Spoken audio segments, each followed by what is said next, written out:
Okay, a very good morning to you, ladies and gentlemen. Thank you for your patience, and it's lovely to see you with us today here on Resilience Day in the Action Dome here in Riyadh. Welcome to Resilience Day. We are convening here today to address the urgent challenges of land degradation, desertification, drought, and water scarcity. So that's what I'll be guiding you through for this first session. My name is Lukwesa Burak. I am a news anchor with various news organizations, including the BBC. And my interest here is that I am so passionate about the work that the UN does, and my founding education is a master's in GIS and geography as well. So that's why I'm here. Why are you here, though? Well, resilience, that is what we are all going to be talking about. And today we've got a great program for you. Before we start, I'd like to recognize and thank the hosting by the Saudi Arabian government. So I pay tribute to His Excellency Abdul Rahman bin Abdul Mohsen Al Fadli, who is the current UNCCD COP16 President and the Minister of Environment and Water and Agriculture as well. Also in the audience with us today is Dr. Osama Ibrahim Fahia. Welcome to you. So,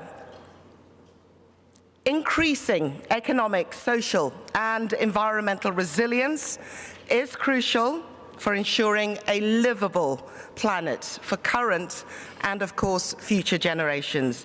However, fostering resilience is the challenge. We're faced with unsustainable land management, practices, of course, that aren't beneficial to the land. They've led to degradation and, of course, desertification. All of this has further aggravated the consequences of climate change and vice versa. It has led to increasing challenges in many, many regions right across the world. In particular, we are concerned about water scarcity. It's become one of the most critical and frequently debated issues for human survival. Particularly relevant in these situations is the growing prevalence of droughts, of sand and dust storms, which have significant negative impacts on economic issues, health, but also environmental impacts as well. Ultimately, they impact us, they impact livelihoods, they impact what happens next. Today, of course, we are in Riyadh, a city that exemplifies innovation and resilience. We are going to be exploring solutions to protect our planet, but also to secure a sustainable future. It has to be resilient. You're going to hear that word a lot today. We want to inspire action, not just action here, not just action in the global south, right across the globe. We have to act together. We have to collaborate. So this opening session is not only about challenges, so many challenges. We're also going to be showcasing the success stories. Around the world, the UNCCD has been fostering various initiatives that do offer hope, they do offer solutions. We've got the Great Green Wall Initiative in Africa, spanning some 20 countries. We have the Drought Early Warning System in Central Asia.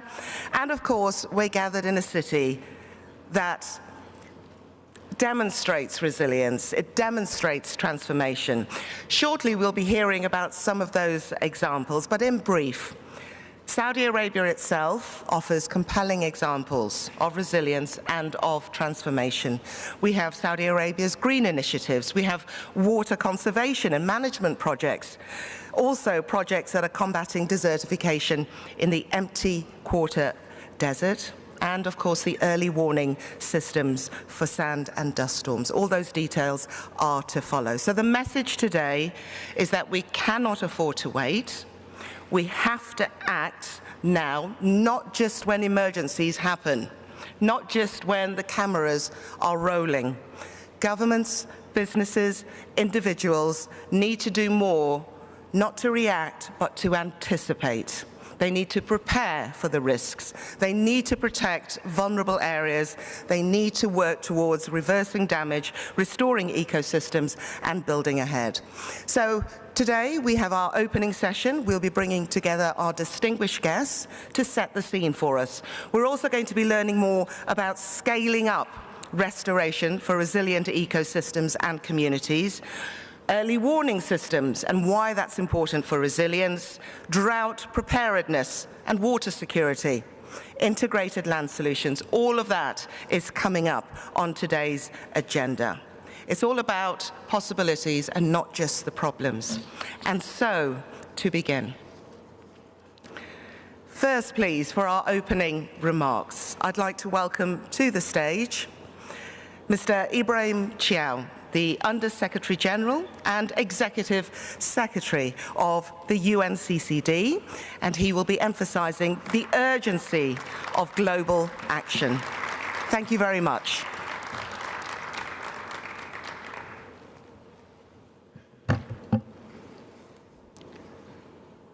Sabah al-Khair. Good morning to all. Minister, welcome to Resilience Day. A number of you have asked me, what is resilience and how does it translate in day-to-day life? So I thought I should share one story to begin with. And that story comes from Turkana County in Kenya.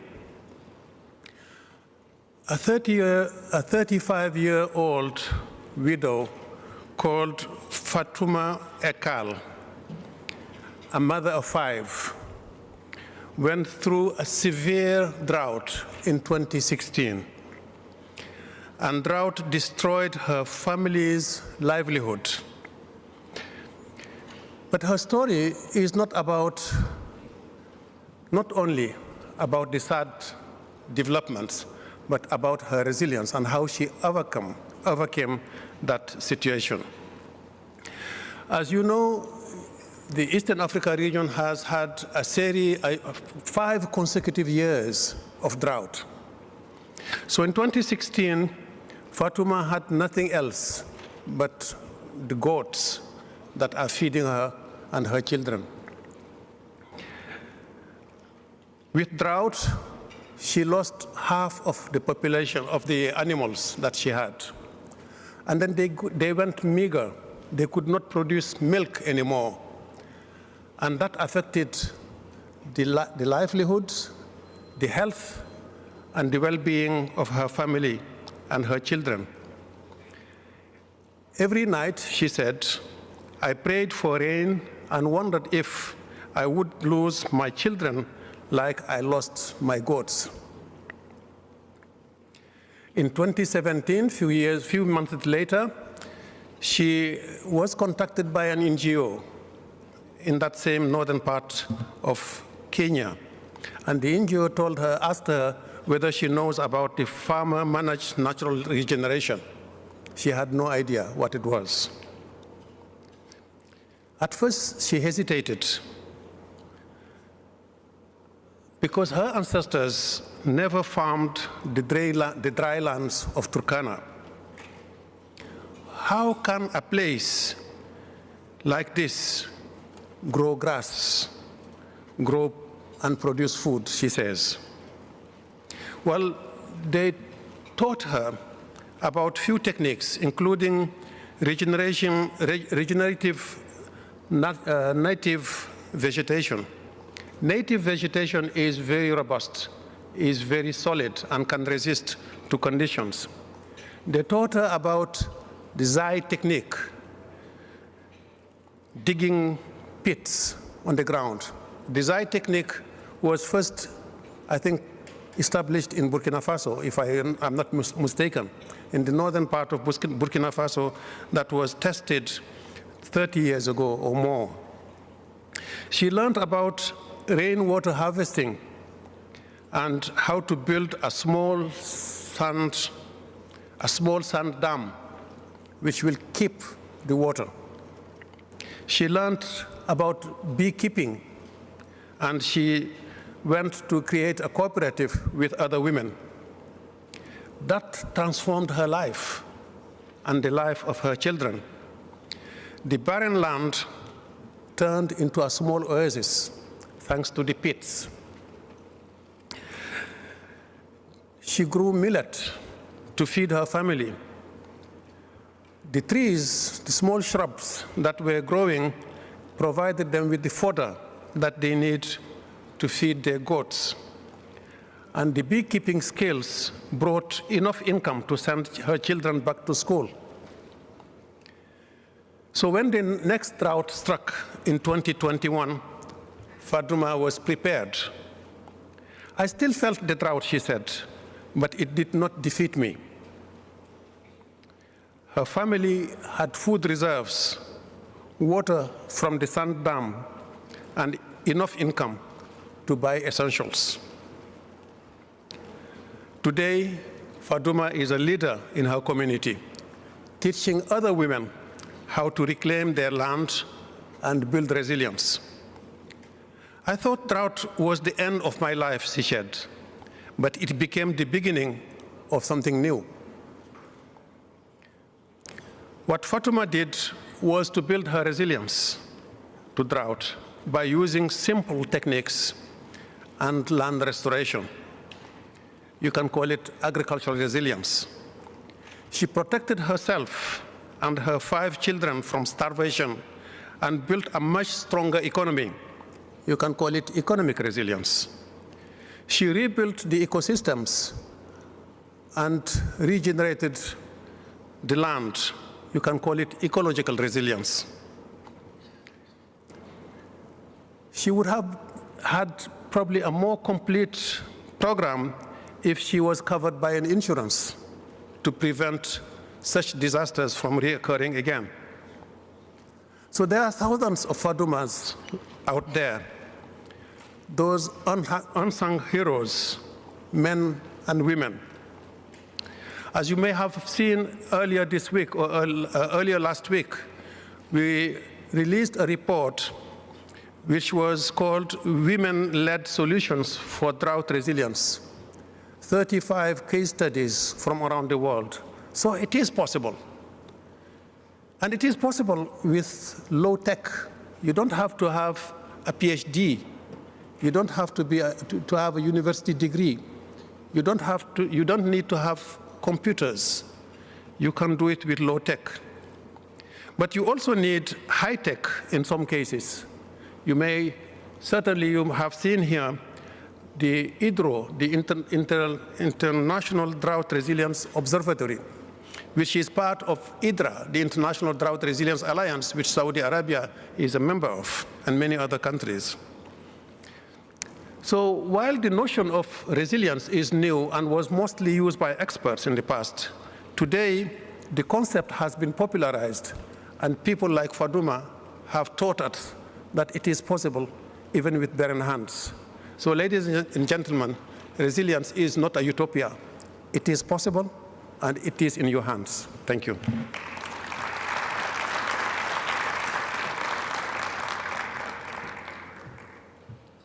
Mr. Chow, thank you very much indeed.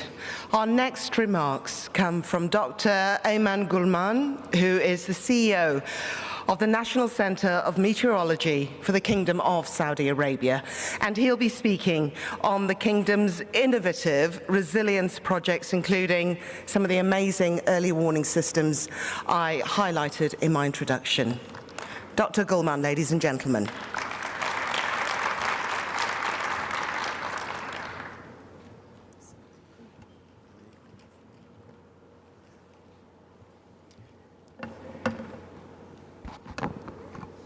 Assalamu alaikum wa rahmatullahi wa barakatuh. So I was told that there is no Arabic translation, so I prepared my speech in English.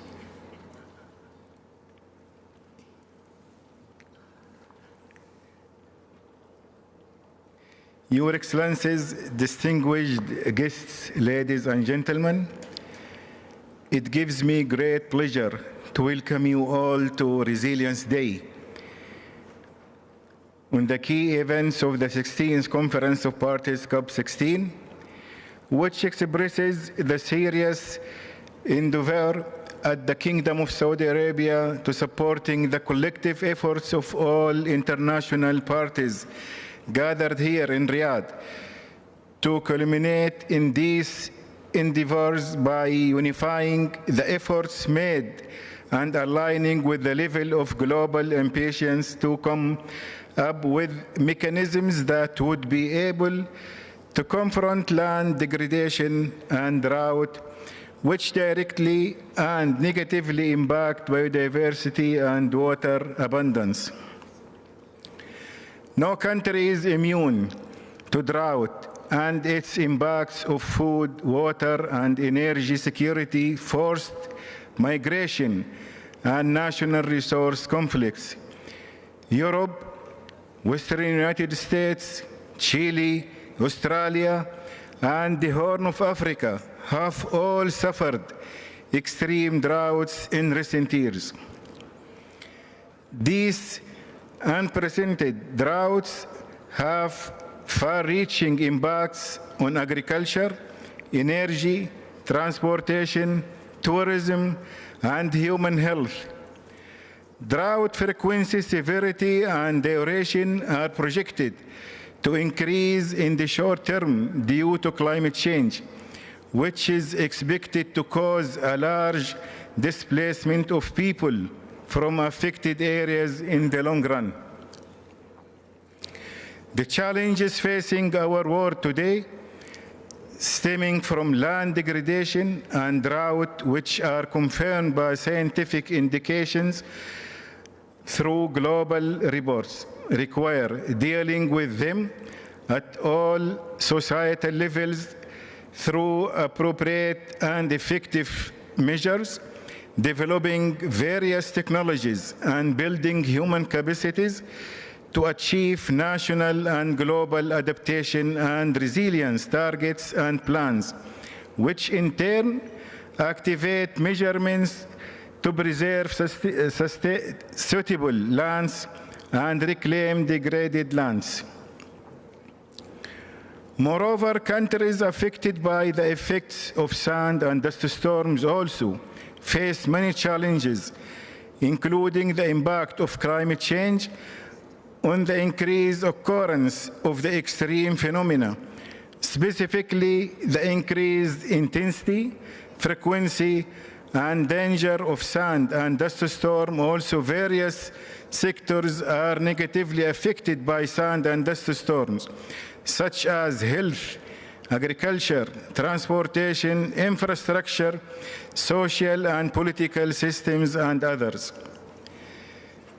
The Kingdom of Saudi Arabia is one of the countries that are exposed to sand and dust storm and drought waves as well.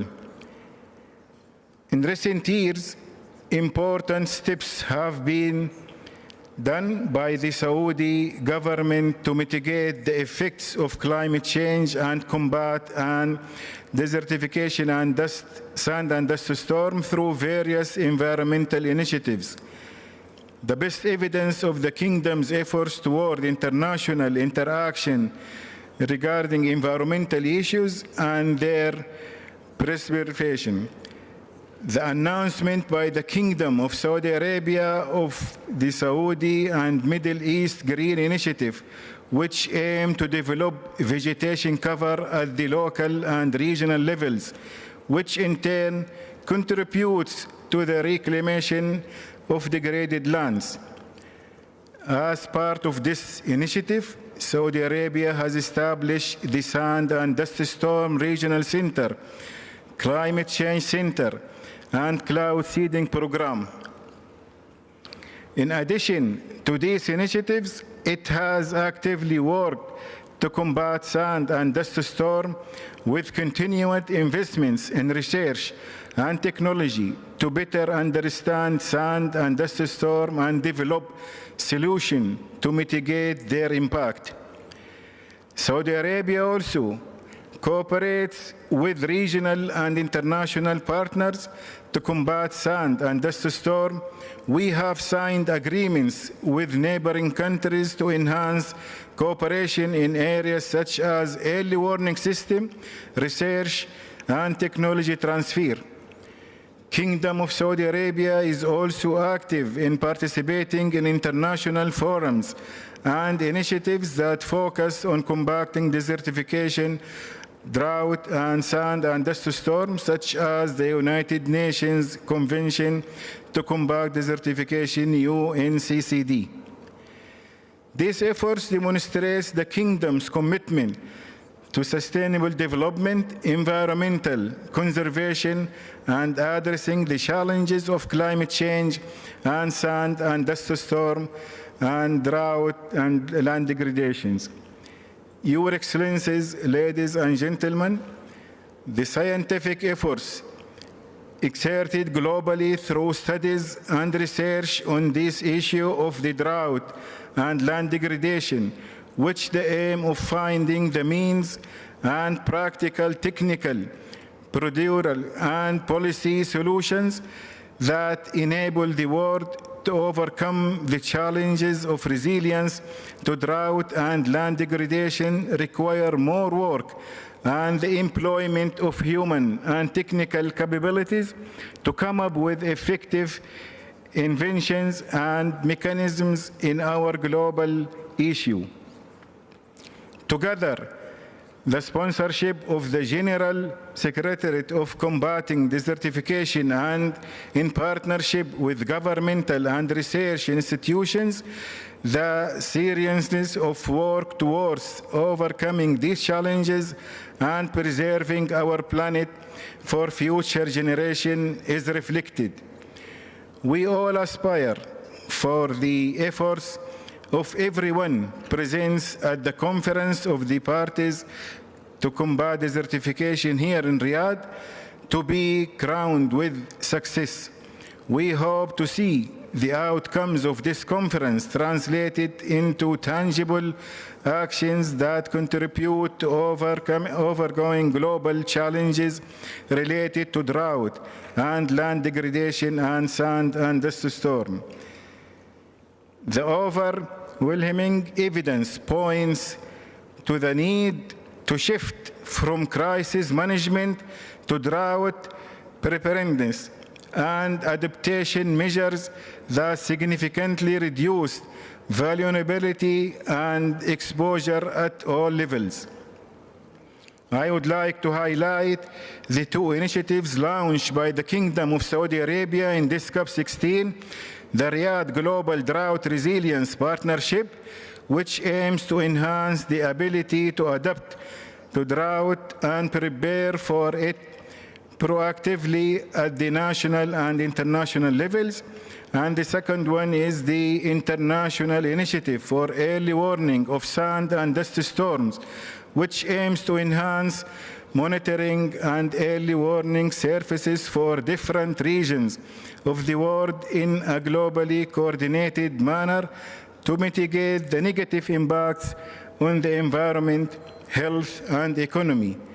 Accordingly, we call on the international community to support these two initiatives, which in turn enhance the work of the states parties and create an effective approach to addressing our issue today. Your Excellencies, ladies and gentlemen, in conclusion, I would like to emphasize that further generations are continuing on us to protect our planet. This is achievable in our current era of intellectual and technological advancement.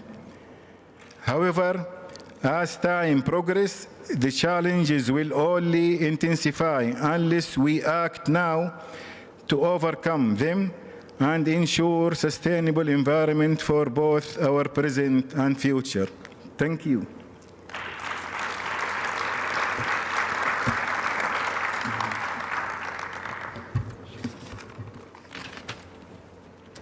Dr. Ghulam, thank you very much indeed, and thank you for highlighting the translation services. Wonderful in English, wonderful. And just to let you know that translation is now available. We have it in French, English, Arabic, and also Spanish. So want to make sure that everybody is included. Okay, let us move on to our next opening address. And I would like to invite to the stage, please, Ms. Margot van der Velden, the Regional Director for West Africa and the Sahel for the World Food Programme. And she'll be discussing the resilience-building efforts to address food insecurity and also its climate impacts. Welcome, Ms. van der Velden.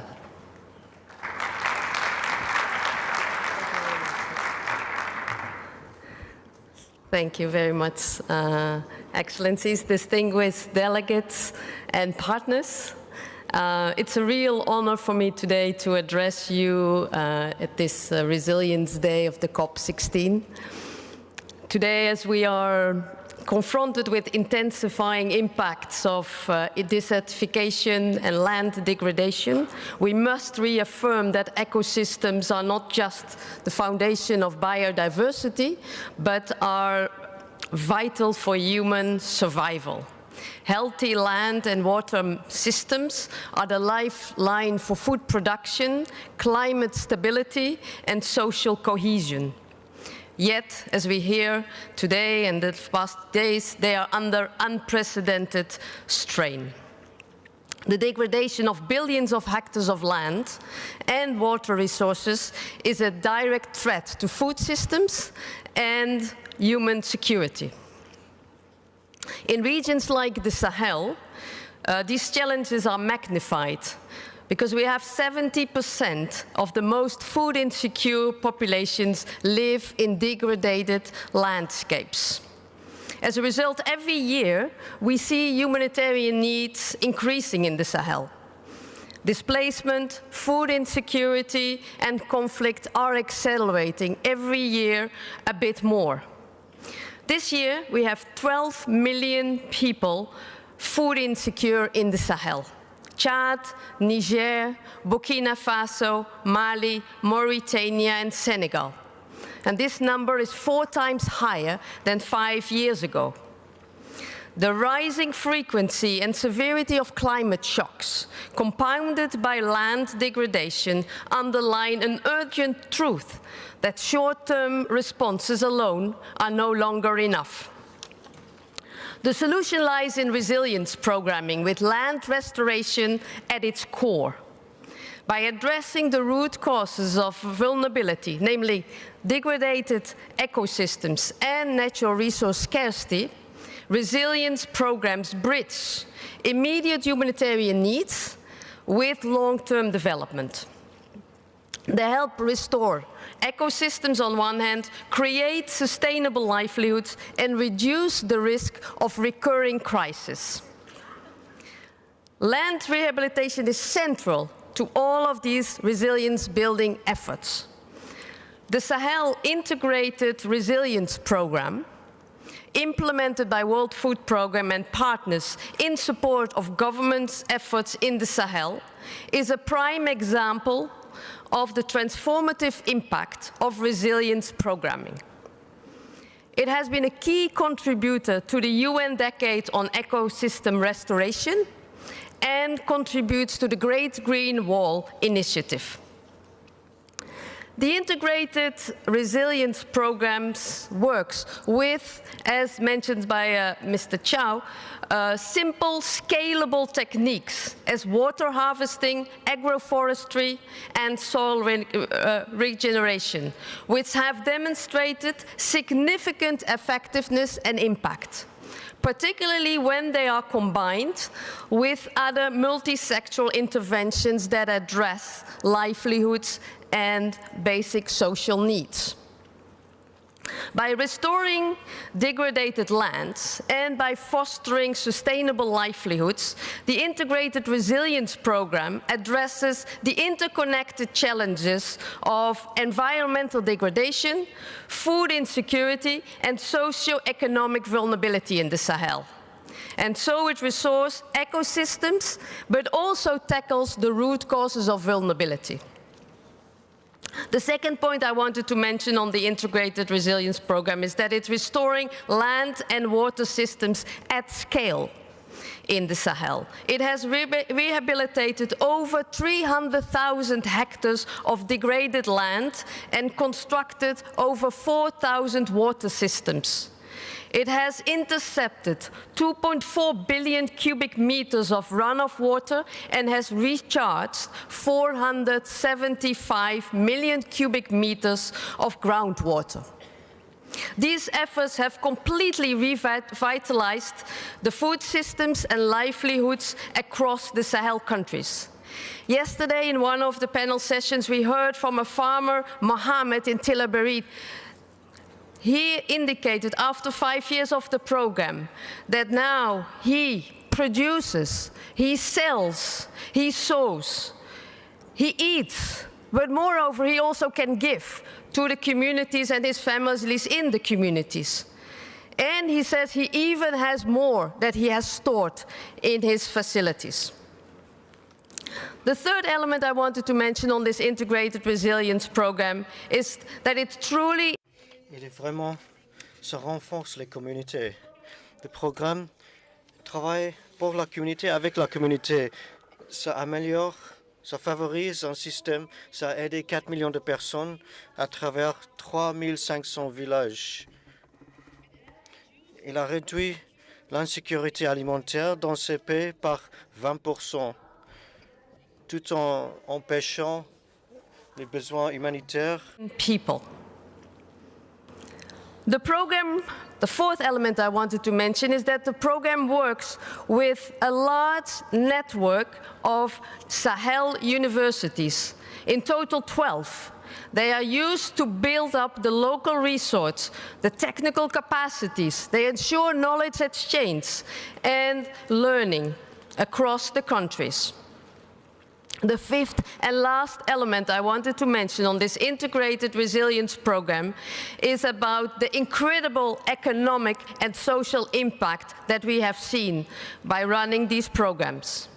The program has significantly reduced the need for humanitarian assistance in the Sahel. It's, like I mentioned, benefited 1 million people that no longer need humanitarian assistance. It has fostered social cohesion and reduced conflicts, particularly between farmers and herders. The program has proven to be highly cost-effective. For every dollar invested in land restoration, the Integrated Resilience Program generates over $3 in return within 5 years and $4.5 within 10 years. In some locations, the investments have been fully recouped within just 3 years, highlighting the quick return on investment and long-term sustainability of the approach. The Sahel Integrated Resilience Program is not only a model at scale for the region, but also a blueprint for addressing global challenges. WFP, World Food Programme, and its diverse partners aim to scale up these interventions to an additional 5 million people over the next 5 years in the Sahel. With the necessary resources, this initiative can easily be expanded across the Great Green Wall and other regions, benefiting 15 million people by 2035, an ambition which is absolutely within our reach. The vision is grounded in a clear collective mission to restore ecosystems, build resilience, and create sustainable food systems for vulnerable communities and reduce humanitarian needs. Achieving this requires bold commitments and actionable partnerships and multi-year investments. But let us recognize that the challenges of desertification and ecosystems degradation are not confined to any one region. They are global in scale, and so must be our response. By prioritizing resilience programming and scaling land restoration, we can create a future where ecosystems thrive, where livelihoods are secure, and where communities are resilient. Thank you very much.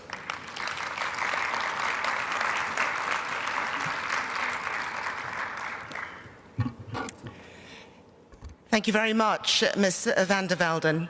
Now I'm going to introduce to the stage a lady who embodies resilience, I think. For years, she has been fighting for the indigenous people's voice. And there was an historic moment last week when she managed to get the first dedicated dialogue with indigenous peoples incorporated into the UNCCD.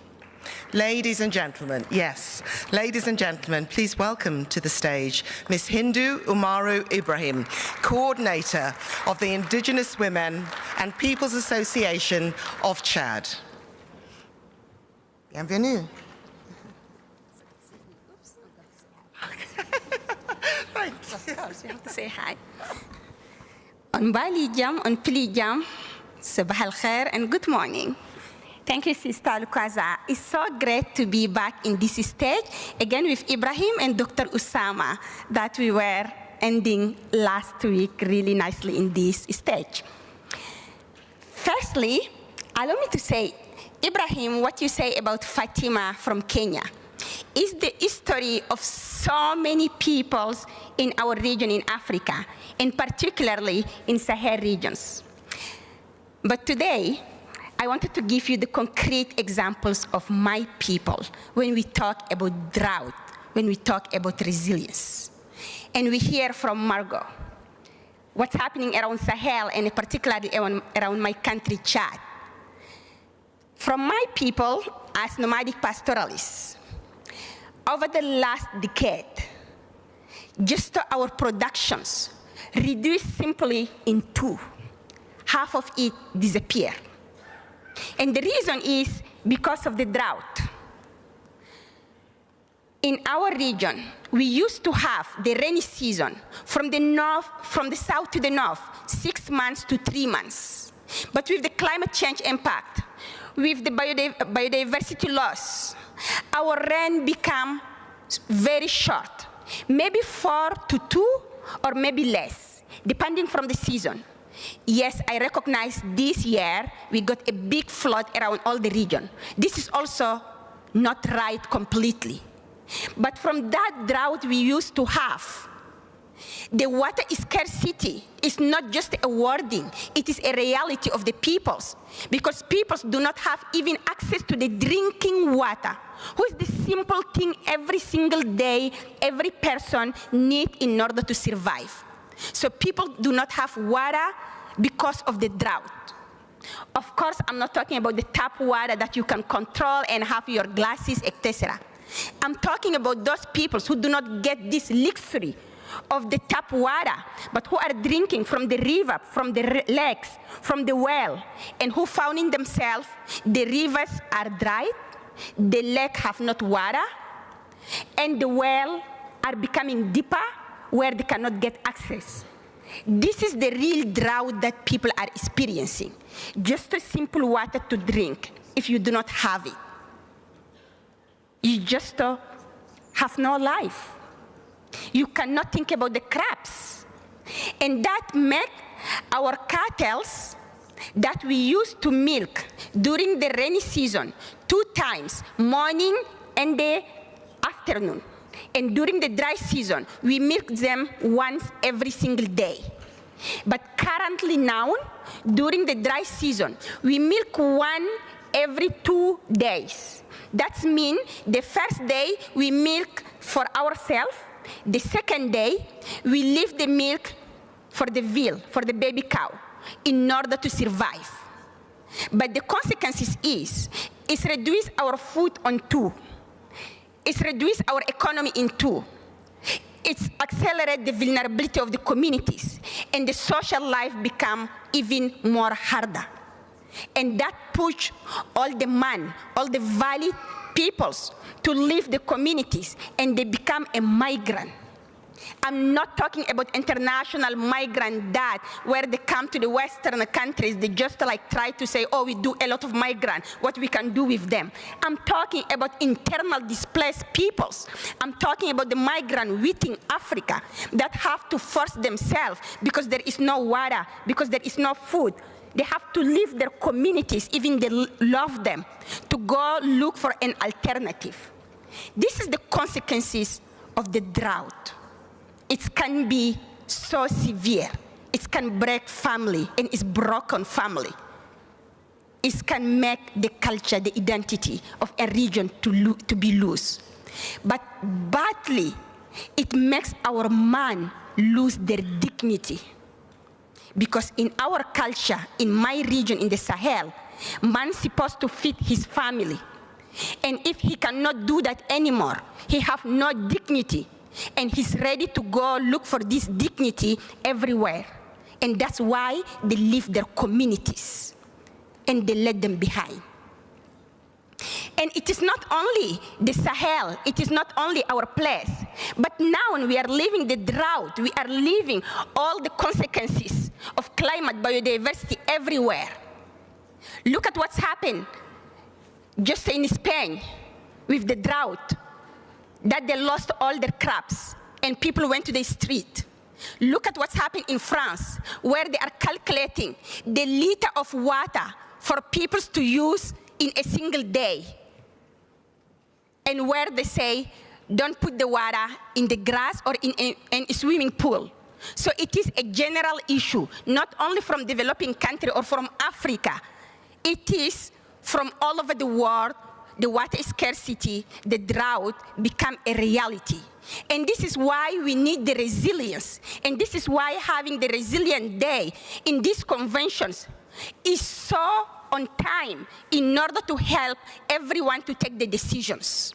And we need the resilience also, not, as also Ibrahim said, building in a high tech. We need to learn from the resilient people. And our people are resilient. Despite all what I taught you, they are resilient. They are building it from their own traditional knowledge. And coming to the examples of what Dr. Ayman just to give as a meteorological person. Our people are resilient because they can build their scientific experience on a weather forecast based on their observation of the nature. And I used to say this example, then I'm going to say it again and again and again. I say my grandmother is the best application ever that can give you the weather forecast, just because she knows how to observe her nature. She can observe the wind direction, the cloud position, the birds migration, the flowers, the fruits. She can observe her own cattle when they lie down or not. And she can predict if next season going to be dry or going to be a good rain. And good rain for us means the rain that can penetrate the soil, that can allow the crops to grow. Not a quantity of water, but it's the quality of water. So all those knowledge can help her to build the resilience for her family, for her peoples. So she can use this to build it in a bigger scale. But in order to do so, there is need of government to recognize the community's knowledge, the indigenous knowledge are so valuable, helping them to live for centuries. And recognizing this knowledge can help the government to design a better policies of resilience and adaptation. Recognize that can help government to design a biodiversity protections and to design a climate change fight and adaptation measure. And for that, I hear something that makes me very excited. It was a journalist here last week that's asking me, Hindu, what do you think about the protocol in drought? I'm like, excuse me, there is protocol of drought that people are talking about it? He said, yes. I'm like, what a wonderful idea. We never have a protocol on drought. And to build the resilience, there is so important need to have a protocol in drought that can help my cousin who have her own benefit divided on two to help her build her own resilience. My grandmother, who have her knowledge to contribute on that protocol. It's so important to have a drought protocol to help the communities to build the resilience. But it is so important actually to have it here in Saudi Arabia, as you said, Lukwanza, because it is a resilience place, and you have the examples that many people saw, I think, in the Saudi Green Initiative that can help the peoples build their own resilience. So we are ready to share our knowledge on resilience, but we wanted the government to take a step forward on building a right policies. We wanted the peoples to get access to what they deserve, knowledge and funding to have their own resilience. Happy Resilience Day to everyone, and let us be resilient in this convention. I thank you.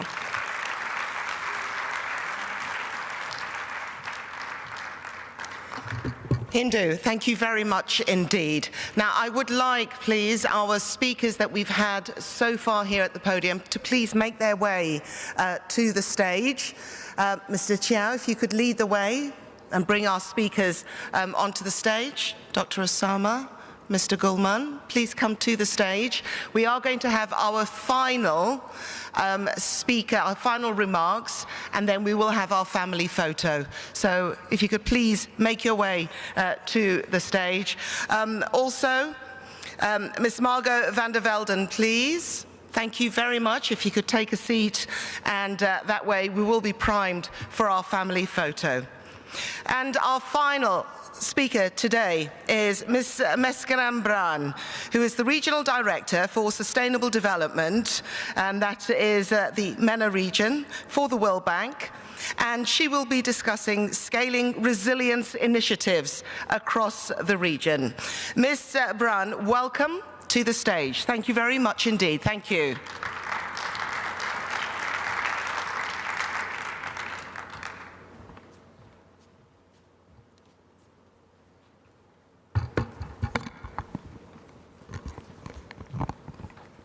Good morning, ladies and gentlemen, Honorable Minister, distinguished partners. Allow me to welcome you on behalf of the World Bank to this Resilience Day. It's really exciting to have heard so many inspiring speakers and partners that we've been working together. The messages that you've each conveyed really resonate with me personally, and of course with the work that we're doing. But let me just sort of by way of a summary also highlight some of the critical points that you've made. I think it really bears to repeat why we're here today, because the challenges that we've all discussed, whether it be land degradation, desertification, drought, and water scarcity, these are enormous challenges that are inherently interconnected and deeply, deeply intertwined. So that's why we must all work together to safeguard both the health of our planet and the sustainability of our world for future generations. As we've heard from many of our speakers, healthy lands are more than an ecological necessity. In fact, they are necessary for resilience, and we've heard the various definitions of resilience. I really appreciated the way in which, Mr. Cham, you brought to life what this means in the example of a very specific individual. But I would also like to sort of present a broader picture. As UNCCD has highlighted, about 40% of all lands in the world are now considered degraded, which has huge implications for soil quality, for agricultural productivity and health. But what does this really mean? Not just in the life of the Fatuma that you mentioned, but in each of our lives.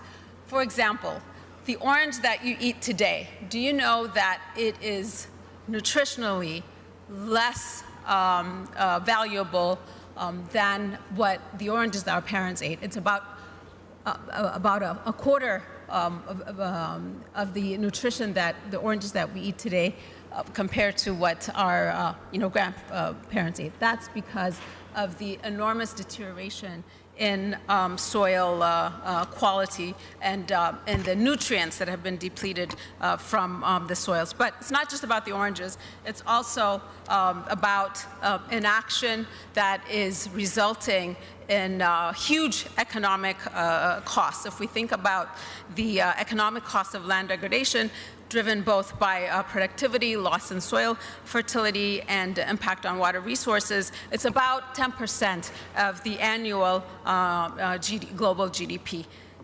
What does this mean? I think this is this annual cost of inaction is more than the economic outputs of Germany and Japan combined on an annual basis. You know, that's a huge amount of resources. Water scarcity is also another challenge that demands our very immediate attention. We've heard what this means in the Sahel, but I also see it in the Middle East where I work. If I give you a very practical example, in Iraq, the marshlands of Iraq, which really have been the cradle of human civilization, are turning into a desert. We've lost about 80% of the marshlands of Iraq. That has a huge implication on a very large population, but also it's loss in heritage, it's a loss in biodiversity, it's a loss in economic terms. The scale and the connected nature of these challenges are beyond the capacity of any single stakeholder to solve. Really, it requires all of us to come together. So we at the World Bank have put our resources and our collective efforts into really focusing on how do we finance resilience. Last year, we committed over $6 billion in investments to address resilience, and especially climate adaptation. We are launching two very important initiatives that really respond to the points that Ms. Hindu, that you have highlighted, especially as they relate to water scarcity. We have a global challenge program that tackles the whole question around water, both for people, water for the planet, water for food production. We're calling this a fast-track water security and climate adaptation program that will bring together our own portfolio of about $28 billion in water services alone, but we're really working with partners, be they MDBs, the private sector, country clients, to really bring about a response that's very much needed for resilience of the water sector. We have a similar initiative also looking at forests for development to really help bring and restore biodiversity. And finally, I want to say that these initiatives are really a product of working collectively, be they with community-based organizations. We put at the center the knowledge that indigenous communities bring in order for us to work collectively. So in closing, I think our shared goals, whether they are restoring 1 billion hectares of degraded land by 2030, or it's the Bonn Challenge, or meeting the global biodiversity framework, all of this really requires all of us to work together collectively, and this is a commitment that we make as a World Bank group. Thank you.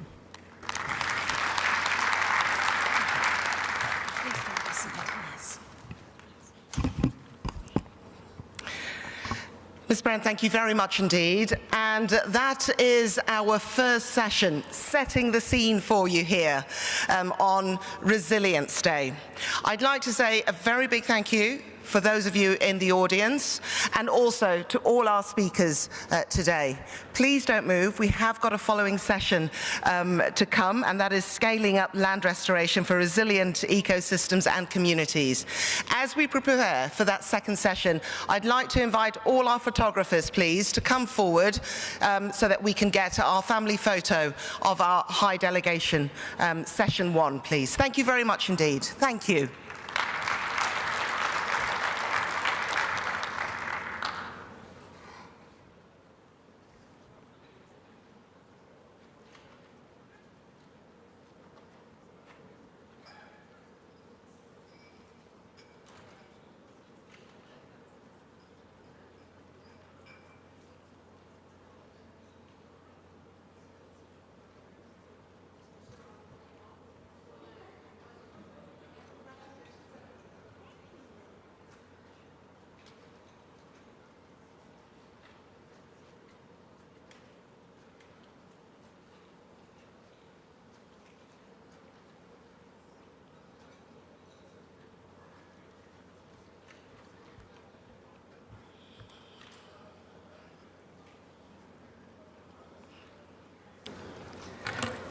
Thank you very much indeed. Thank you.